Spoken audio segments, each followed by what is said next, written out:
Welcome to Top 10 Scary Encounters. Number 1. Feel like I'm being followed. I was in New Orleans for a work conference.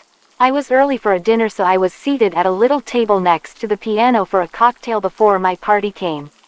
This man was at the adjacent table and we started talking. Very benign, seemed fine. The waitress came up to him and sternly said, "I know you want to keep talking to this young lady, but if I don't seat you now you will lose your table." He left and was seated. The waitress came back to me and told me that the man paid for my drink. "That's fine," I said, "tell him thank you." Minutes later a waiter came over and told me that he'd like for me to join him since he's dining alone. I told him to tell him thank you, but I am waiting for my party. I am seated with my group and his table is right next to ours and he is staring the entire time while he is eating. It was unnerving, but like okay, maybe he thought I was an escort. IDK. The rest of my party noticed too. And well, after he was done eating he stayed at the table and continued to watch me. Fast forward to the next night. I go meet some friends at a hotel bar to listen to live music. Mind you, this is in a completely separate part of town. New Orleans is huge. I go to the bar to grab a drink and this man is at the bar. Again, staring at me with almost a disdain.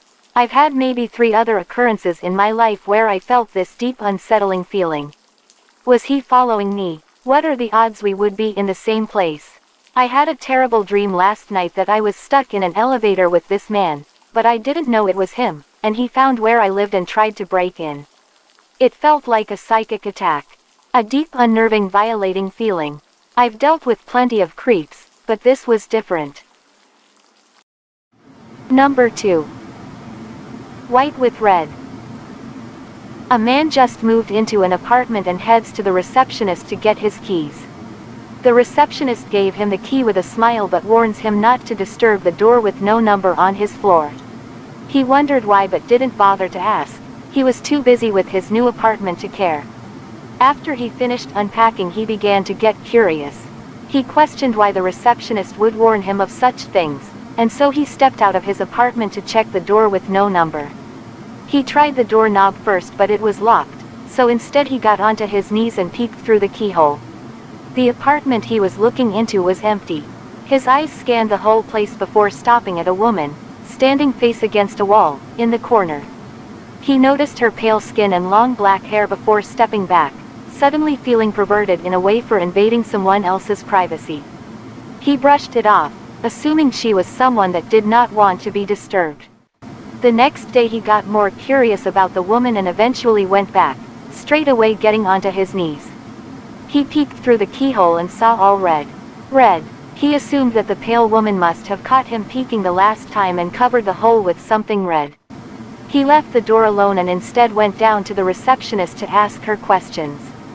The receptionist sighed and asked, "You looked through the keyhole, didn't you?" He admitted to it and so she felt obliged to tell him the story. She told him that a couple used to live in that apartment a long time ago, but the husband went crazy and killed his wife. However, this couple wasn't normal. They had pale skin, black hair and red eyes. Number 3. My family are pretending I don't exist. At Thanksgiving dinner. PlayStation games were strange places to hide notes. I was sorting through my old collection when a scrappy piece of paper slipped from my copy of Kingdom Hearts. I didn't recognize the handwriting. "Sari, give me the controller now or I am telling mommy you're being a noodlehead." Noah. The note felt strange in my hands. Familiar, and also not. I didn't have a brother. But that was definitely my name. In the car on the way to Thanksgiving dinner, I was curious. I'm an only child, right? I laughed, but Mom's fingers tightened around the wheel. "Of course you are, Sari." That didn't stop the strange feeling in my gut. I hated going to Grandma's house for Thanksgiving. Grandma lived in the middle of nowhere, and she refused to put the heating on. However, this year was different. I wasn't suffocated in hugs or offered candy when I stepped inside and took off my jacket. Grandma greeted my parents, but ignored me. When I asked what was going on, Mom and Dad didn't even look at me, setting the table and exchanging gifts in front of a roaring fire. I waved my arms in front of them, and caught Mom flinching several times. But her eyes never found me, always drifting past. At dinner, I'd had enough. I knocked over a glass on purpose when my plate stayed empty, Mom refusing to acknowledge my existence. When they were eating, I stood up. "What's going on?" I demanded. I snatched Mom's glass of wine. "I know you can see me." "They don't want to see us, noodlehead."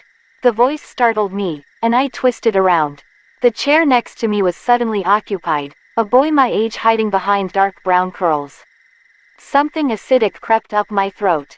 I noticed the ropes wrapped around him, binding his arms behind his back. His clothes were hanging off of him, a skeletal figure drained of life. He looked 17, eyes those of a child. "Noah, my brother," whose voice was stuck in time. "It's okay, Sari," another voice across the table. "Annalise, my older cousin," shimmying in her own restraints. "It doesn't hurt." "Yes, it does. You just don't remember it." "Alex, my sister." I could feel myself moving back, a cry clawing in my throat. How did I forget them? "Mom." I knew she could hear me. "Mom, what the fuck?" I jumped up, only for my body to be yanked back onto the chair by an unseen force. I could sense them entwining around me, unearthly rope pinning me to the seat, ghostly tendrils suffocating my screams and tearing the flesh from my bones. There was something eating me from the inside, gnawing through my mind. "Mommy." Mom raised her glass, speaking over my screams. "Happy Thanksgiving," she spoke through a sob, her gaze finding the end of the table, the shadowy figure I called my grandma. I didn't remember Granny not having eyes. "And happy 150th birthday, Mom." Number 4. Creepy pizza delivery. This happened a few weeks ago and it was so bizarre that I still think about every so often. Anyway, I was babysitting my nieces, 8 and 10, since my sister was going out to meet this other girl at a coffee shop. I offered to babysit my nieces since her house was nice, and I didn't have anything else to do that night, so I decided why not. At first we just watched movies and played video games together. Later on into the night, I noticed they didn't eat anything, and so I asked them if they were hungry. They both replied, no, at first. That's when I said I can make a quesadilla for them, or anything else they want. They still replied, no. When I mentioned pizza, they immediately yelled, yes. Of course they would. Well, bad idea that night. When I called the local Pizza Hut, I ordered 2 large pizzas to be delivered. Keep in mind that I went outside to make this phone call, quite loudly I should say, because it was dead silent outside. I only went outside because I noticed a bag on the street, and I thought it was mine or somebody else's. It was just trash when I looked closely at it. I'm assuming this was the neighbor's trash bag. 20 minutes go by and I hear a doorbell ring. It was the Pizza Hut delivery girl. I paid her in cash and I took the pizzas to the kitchen, where my nieces were eating at. This is when the weird stuff happens. Not even 10 minutes go by and I hear the doorbell ring again. I was skeptical at first and looked out the window. It was hard to see much of anything by this point. I opened the door, only to be greeted by an old man with a pizza box in his hand. He says to me, "Hello son, I got your pizza that you ordered." I tried to answer in a way that would divert the situation. "Oh, I'm sorry, I didn't order any pizza, you must have got the wrong location." That's when I tried to close the door, but he pushed his hand hard on the door. "Are you sure?" he replied. I firmly replied back, "Yes," and I closed the door. I thought that was the end of that, until one of my nieces told me, "Why is there a man just standing outside our house?" I was confused, but my heart started to pound when I thought it was the same old man from earlier. I was right. It was the same old man still standing outside the house, with the pizza box still in his hand. I was absolutely livid. I opened the door furiously and yelled at him that I would call the cops immediately. He ran off. My sister arrived 2 hours later and I told her of what happened. She looked immediately concerned and then asked who it was. I told her it was an old man who impersonated a pizza delivery worker. I don't know what she did after I told her. I'm not sure if she called the cops to file a report or not. Number 5. A creepy man near the school. I don't remember a lot of creepy stories, because most of them I wouldn't refer as creepy back then. I was a naively fearless child and teenager. But this one got me shaken. I was 17, it was my graduation year, so all my time was devoted in studying and preparing to my exams. After school I went to additional evening classes on the other side of the city. School ended on 2:30 p.m., courses started about 4 p.m. and ended around 7 p.m., so I returned home quite late. Usually I went home with a friend from additional courses, but this time somehow I ended alone. I am a daydreaming type of person and I usually don't really pay attention to surroundings. So it was no shock when I bumped in a man while going on the sidewalk. I said, "I'm sorry," and kept going, but something felt strange.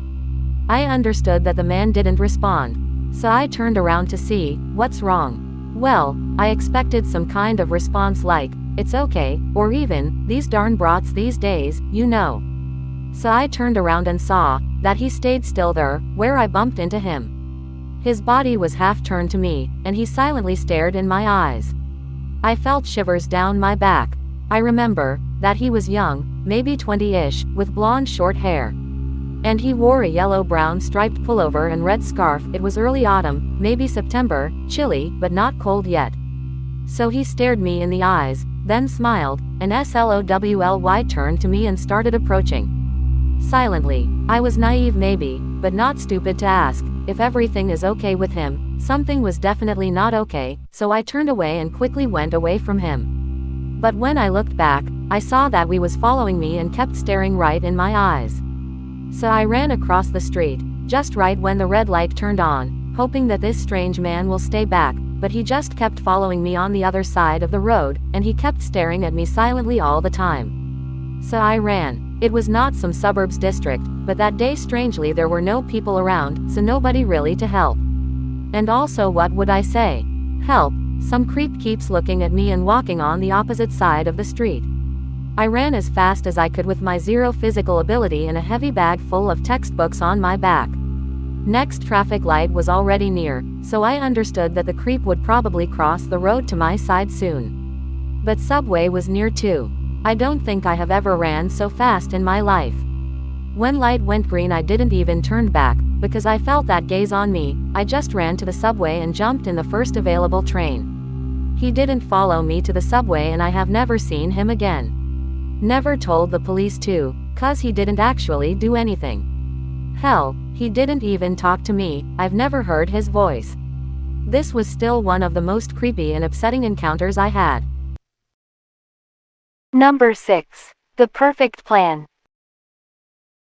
On Monday, I came up with the perfect plan. No one even knew we were friends. On Tuesday, he stole the gun from his dad. On Wednesday, we decided to make our move during the following day's pep rally. On Thursday, while the entire school was in the gym, we waited just outside the doors. I was to use the gun on whoever walked out first.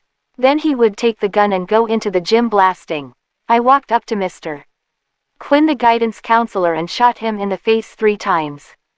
He fell back into the gym, dead.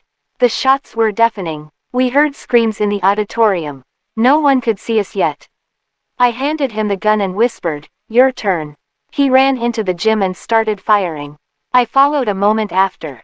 He hadn't hit anyone yet. Kids were scrambling and hiding. It was mayhem. I ran up behind him and tackled him. We struggled. I wrenched the gun out of his hands, turned it on him, and killed him. I closed his mouth forever. On Friday, I was anointed a hero. It was indeed the perfect plan. Number 7. Next time you'll know better. Have you ever walked into a room and found a vampire? No, not the sexy kind, but a foul creature with bony limbs and ashen skin. The kind that snarls as you enter, like a beast about to pounce. The kind that roots you to the spot with its sunken, hypnotic eyes, rendering you unable to flee as you watch the hideous thing uncoil from the shadows. Has your heart started racing though your legs refuse to? Have you felt time slow as the creature crosses the room in the darkness of a blink? Have you shuddered with fear when it places one clawed hand atop your head and another under your chin so it can tilt you, exposing your neck? Have you squirmed as its rough, Dry tongue slides down your cheek, over your jaw, to your throat, in a slithering search that's seeking your artery. Have you felt its hot breath release in a hiss against your skin when it probes your pulse, the flow that leads to your brain? Has its tongue rested there, throbbing slightly as if savoring the moment? Have you then experienced a sinking, sucking blackness as you discover that not all vampires feed on blood, some feed on memories? Well, have you? Maybe not. But let me rephrase the question. Have you ever walked into a room and suddenly forgotten why you came in? Number 8. Timekeeper. He had been given the watch on his 10th birthday. It was an ordinary gray plastic wristwatch in every respect except for the fact that it was counting down. That is all of the time you have left in the world, son. Use it wisely. And indeed he did. As the watch ticked away, the boy, now a man, lived life to the fullest. He climbed mountains and swam oceans. He talked and laughed and lived and loved. The man was never afraid, for he knew exactly how much time he had left. Eventually, the watch began its final countdown. The old man stood looking over everything he had done, everything he had built. 5. He shook hands with his old business partner, the man who had long been his friend and confidant. 4. His dog came and licked his hand, earning a pat on the head for its companionship. 3. He hugged his son, knowing that he had been a good father. 2. He kissed his wife on the forehead one last time. 1. The old man smiled and closed his eyes. Then, nothing happened. The watch beeped once and turned off. The man stood standing there, very much alive. You would think that in that moment he would have been overjoyed. Instead, for the first time in his life, the man was scared. Number 9. I am a schizophrenic. So I live in a world full of little nightmares. I for instance have a boogeyman, even at 34 years of age. I see him in unlit corners and dark rooms, never quite tangible, always existing in the unreal realm of my psychosis. He's very skinny with long blunt fingers, he's shadowy and faint in color. I don't know how tall he is because he's always bunched up, and ethereal. Like I said, not quite real, and always on the peripheral. I've been going through a lot of stress lately, so it's gotten worse, and I see him almost daily. It's not too big of a deal since I have been living with him for so many years. I honestly don't even feel fear about him anymore. I know he's just my mind's chemistry going a bit bonkers with my stress. I'm sitting in a dark room as I type this, and he's over in the corner as ever, in the corner of my eye, staring back at me. I just wish my cat would stop staring at him. Number 10. This new old house. We bought an old house, my boyfriend and I. He's in charge of the new construction, converting the kitchen into the master bedroom for instance, while I'm on wallpaper removal duty.